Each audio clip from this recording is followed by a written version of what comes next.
Hi, I'm Raymond van Barneveld and you're watching Behind the Bar with Paul Starr.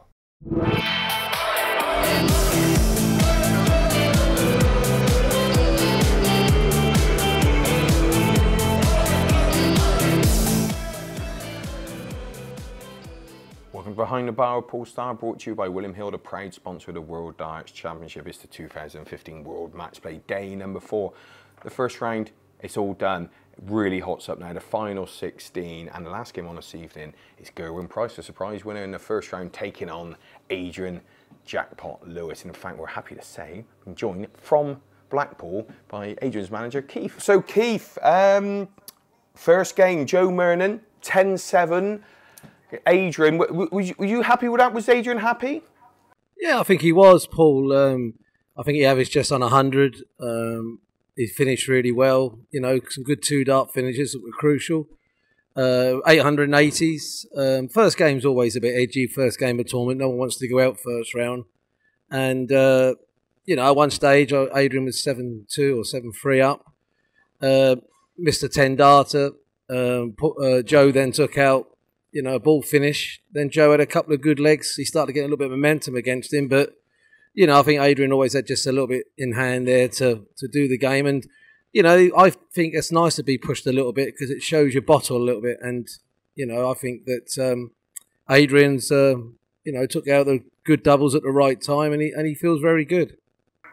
Yeah. He likes his tournament, Keith, doesn't he? Yeah, I think he likes the format. You know, it's rat-tat-tat legs. And, you know, I think it's a good format for Adrian. You know, they're all good formats, really, because, you know, he's one of the best players in the world. But I think that it's the place being up here all week, bring the family up, and they stay a little bit outside Blackpool. That it's always good fun, and really looking forward to his game tonight. Yeah. I mean, Gerwyn, obviously, he had a fantastic win. He didn't seem too happy with his performance, but what a great debut on the Winter Garden stay. So he's been great in the last 12 months, Gerwyn, and Adrian won't hold any fears for Gerwyn, but that experience, you cannot buy that experience, can you? Not really. I think Adrian's beat Gerwyn, I think, 4 times out of 5.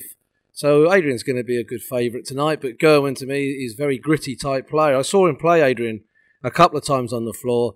You know, he can average over 100. He could be a very dangerous player, but I think Adrian, best of 25 legs now, it's a lot harder. Adrian is playing really well. His darts are going in great, and I think he'll do well tonight. Yeah, because he changed the darts a few months ago. Is he happy now, Adrian, with the darts? Is he happy? You know, everything's going in the right direction. I think so, Paul. He needed to try a bit more grip. That's what he wanted, and the best time to do it really was the Premier League, because, you know, if you do it other times and you're getting knocked out of tournaments that goes to the money list, it can hurt your ranking system. He knew he had to get used to him. He lost maybe a couple of games in the Premier League because of that. So, but now he's got used to him. He's putting a stronger flight in as well, and they're going through the air a lot better. And that's when you saw 880s. I think he'll hit double figures tonight on the 180s. I feel that he's getting a lot of good chances now. His scoring power is going to improve. You know, he should be, you know, in the hundreds tonight, hopefully, and a good result to set him up for the quarterfinals. But as I said, Gerwyn's a confident player, maybe coming through, you know, semi-professional rugby player, the confidence and competitiveness. But I think it'll be a good game. But I think Adrian will have too much for Gerwyn tonight. Yeah. Yeah, it's over 25 legs. Because when we look at the tournament, normally, well, Adrian's always mentioned as a potential winner. Now, lately it's been sort of Phil, Michael and Gary Anderson. So nice to see Adrian back on collecting the big trophies, wouldn't it? I think so. I think they're, you know, everyone's saying it's Gary Anderson, Phil Taylor, Michael Van Gerwen, which you can't really argue, because if you see all the majors, the players who have been winning those titles, it's them 3. So Adrian's really not been mentioned too much, and I think now that's the sort of thing that he needed, that he's not being talked about like the other 3, even though he's number 4 in the world, which, you know, that's a good thing. He wants to prove to people now that he's going to start winning the majors. And, you know, there's no reason why he doesn't start doing it this week. So, but the standard of darts is so hard now, you can have 102 average and go out. I mean, Stephen Bunton played really well against Ian White and was unlucky that he got the wrong draw in that round. So it just shows you that the standard is so high, you can't rely on where you're ranked or what you've done in the game. You've got to go up there and produce the goods all the time. Yeah, very much so. Well, thank you so much for your time, Keith. Thank you for taking time to come and see us on Behind the Bar. And, of course, best luck for this evening. Best luck for the rest of the tournament for Mr. Lewis. Thanks, Paul. All the best. Great to catch up with Keith there, of course, a 1983 world champion. He's in a bullish mood about Adrian's chances this week in Blackpool. Now, back to Blackpool Live. A little bit of tip of information from Jamie Banks. So, Jamie, the four games this evening. The first game on Peter Wright, Andrew Gilding. Peter Wright around about 4-11.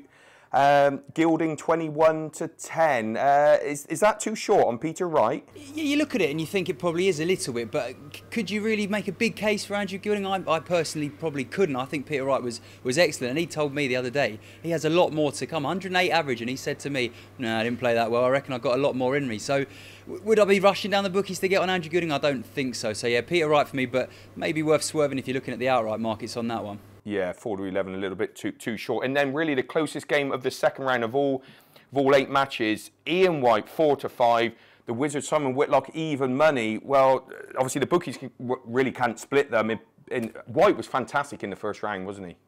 Oh, it was fantastic, and as you say, the bookies can't split them, and the head-to-heads you can barely split them as well. I think it's 5-4 maybe in Whitlock's favour, so a really difficult one to call. And we've been having chats in the press room between a few of us and saying some of us are going for Whitlock, some of us for White, but I thought White was excellent, and I don't think his form will drop that much. And I think he's a bet here, 10-11 about the price. I know it's a shade of odds on, but I think that's a good bet. I think he looked really, really good the other day, and I suppose the argument you can have is he couldn't play that well again, and Whitlock's probably got a bit of a few gears to get into. But you know what? I'm having a bit of Ian White, 10-11. Yeah, I could do with that.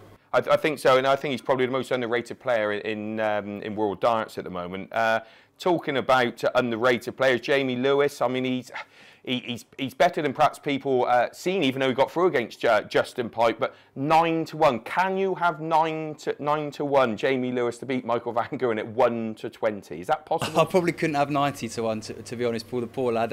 Look, he played really well the other day, and he is a good player, as you say, but Michael means business. Again, we spoke to him on Tungsten Tales this week, and he means business, the boy, and he wants to go one better than last year. And look, I don't want to say anything bad about Jamie Lewis. He is a good player, as you said, but Michael's going to make it through this run. But again, a difficult one to have a bet on, really, in terms of an outright market, because the price is just so short, and I wouldn't want to be tipping that up at that sort of price. So it looks like a night for the favourites, to be honest, mate. Yeah, it does. And talking about that, 1-7 Adrian Lewis, I certainly wouldn't have any of that. 9-2 Gerwyn Price. What a good player he is. In the last 12 months, he's really showed it. So, and that's 9-2. I got a feeling 1 or 2 people might jump in on that. Yeah, I mean, Gerwyn is he's a good player, isn't he? And there's absolutely no doubt about that. But the problem is, if Adie gets firing, he's as good as there is. And value-wise, again, we're looking at this. I've had a look around it, and I think just from the confidence I've seen around the press room about Adie and the way he's carrying himself, he feels confident. I've actually had a look at most 180s of the whole night, and Adie about 11-4. I've taken that, and I've tipped that up on another channel. I think that could be a good bet, just because I think he's confident, and he's going to be firing tonight, and I think that could be the way to play that game. I know, again, we're looking at the prices and odds on and very short and too skinny for my liking on an outright market, but I think he could hit a few 180s today, a few maximums. I think that could be a bet for you, Paul. Yeah, and perhaps the nap of the day then, and the nap of the evening, Ian White at shade of odds on.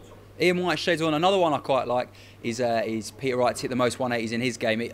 The bookies, for some reason, just don't fancy him hitting 180s. He's second favourite again at 6-4. They think Gilding about even money, the favourite for that one. Kim Hybricks was big favourite to hit the most 180s, and Peter Wright was always in front there. And I'm going to have that again, 6-4. I think Peter Wright hit more 180s than Andrew Gilding. I think Peter Wright put on a good display tonight. Yeah, fantastic. Okay, well, Jamie, thanks for your time. Have a cracking evening, and keep those wonderful interviews coming on Tungsten Tales. Top man. Speak to you soon, Paul. Thanks for that, Jamie. And don't forget, ladies and gentlemen, to subscribe to our YouTube channel. It's free. Like our Facebook page and follow us on Twitter. And join us next time on more Behind the Bar with Paul Starr, brought to you by William Hill, the proud sponsor of the World Darts Championship. See you then.